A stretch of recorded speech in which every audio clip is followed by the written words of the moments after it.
नमस्कार, मैं हूं Pankaj Matpal, certified financial planner और चार्टर्ड वेल्थ मैनेजर।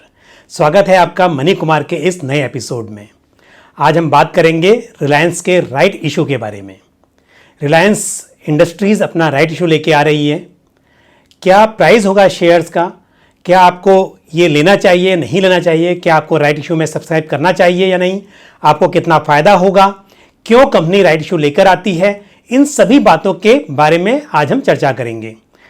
लेकिन इससे पहले कि मैं ये चर्चा को शुरू करूं, एक बार आपको फिर से याद दिलाना चाहूँगा कि यदि आपने हमारा YouTube चैनल अभी तक सब्सक्राइब नहीं किया है तो इसको ज़रूर सब्सक्राइब करें और साथ ही बेल आइकन को भी प्रेस करें। तो चलिए बात करते हैं अभी रिलायंस के राइट इशू के बारे में।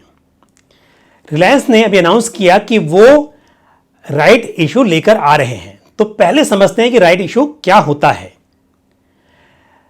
कोई भी कंपनी जब बिजनेस करती है तो उसको पैसे की ज़रूरत होती है। तो पहले तो कोई भी जो प्रमोटर्स हैं वो अपना पैसा यूज़ करेंगे बिजनेस करने के लिए।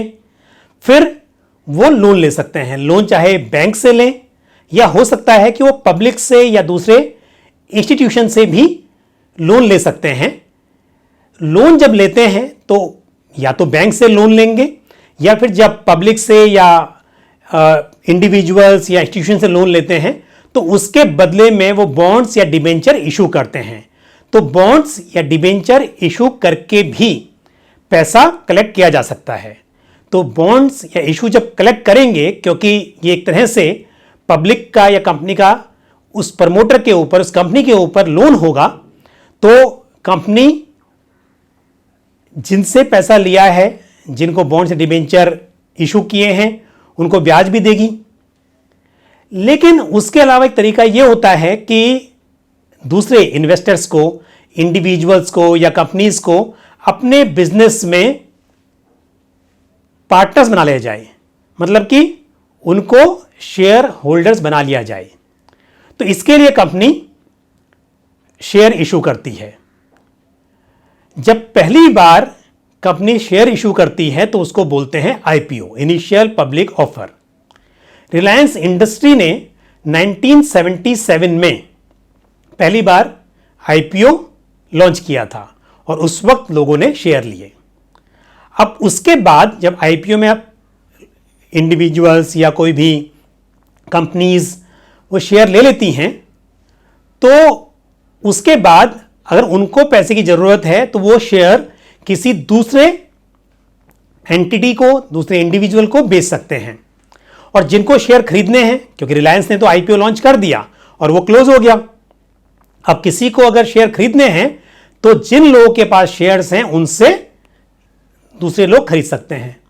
तो जब पहली बार शेयर लॉन्च होता है तो वो होता है प्राइमरी मार्केट में। वो प्राइमरी मार्केट होता है कि जो कंपनी है वो शेयर लॉन्च कर रही है, वो आईपीओ लेके आ रही है, और उसके बाद जिन लोगों के पास शेयर्स हैं वो दूसरों को बेचते हैं, जिनके पास नहीं है वो खरीदते हैं। ये सेकेंडरी मार्केट होता है और ये एक्सचेंज के through, stock exchange, NSC, BSc, इस तरह से स्टॉक एक्सचेंज के थ्रू ये सौदे होते हैं। अब कंपनी को अपना बिजनेस और एक्सपांड करना है, उनको अपना और बिजनेस बढ़ाना है या उनके ऊपर जो लोन है उसको चुकाना है। तो कंपनी अब एक ऑप्शन है कि वो और शेयर लेकर आए। अगर उनको और पैसे की जरूरत है तो वो फॉलो ऑन पब्लिक ऑफर यानी एफपीओ लॉन्च कर सकते हैं या फिर राइट इशू लेकर आ सकते हैं। रिलायंस इंडस्ट्री चाहती है कि 2021 तक वो डेट फ्री हो जाएं, अपना पूरा कर चुका दें। इसके लिए वो ये राइट इशू लेकर आए हैं। राइट इशू का मतलब यह है कि जिन लोगों के पास ऑलरेडी शेयर्स हैं उनको राइट है कि वो और शेयर बाय कर सकें, लेकिन ये कंपनी डिसाइड करेगी कि वो शेयर होल्डर्स को कितने शेयर दे सकती है। तो रिलायंस इंडस्ट्री ने डिसाइड किया है कि वो इस राइट इशू के जरिए 53,000 करोड़ रुपए इकट्ठे करेंगे। अब इसके लिए उन्होंने ये डिसाइड किया है कि हर 15 शेयर के सामने एक राइट इशू देंगे, मतलब एक शेयर देंगे। राइट इशू में एक सब्सक्राइबर या एक अकाउंट होल्डर, एक शेयर होल्डर, उसके पास में अगर 15 शेयर हैं तो उसको एक और शेयर मिलेगा। रिलायंस ने डिसाइड किया है कि वो राइट इशू में जो शेयर इशू करेगी उसका प्राइस होगा 1257 रुपीज, 1257 रुपीज। लेकिन अभी 30 अप्रैल को सेकेंडरी मार्केट में एनएससी में ये शेयर क्लोज हुआ है 1464 रुपीज में। तो यानी कि जो इसका अभी मार्केट का प्राइस है उससे कम प्राइस में ये शेयर सब्सक्राइबर्स को मिलेगा। लेकिन देखते हैं कि इस शेयर का मूवमेंट कैसा रहा है, इसका हिस्टोरिकल प्राइस कैसा रहा है। अगर हम बात करें शेयर के 52 वीक लो और हाई की, तो एनएससी में 52 वीक हाई इसका प्राइस रहा है 1617 रुपीज और लो रहा है 875 रुपीज।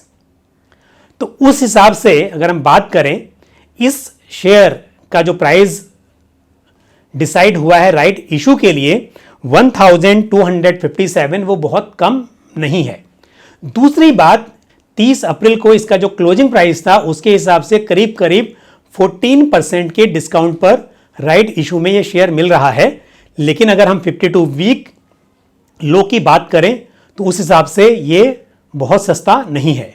दूसरी बात, हाल ही में 23 मार्च को RIL का शेयर 884 रुपीज पे क्लोज हुआ और 30 अप्रैल को इस शेयर का प्राइस 1464 रुपीज था। इस हिसाब से राइट इशू में 1257 का प्राइस कोई बहुत कम नहीं है।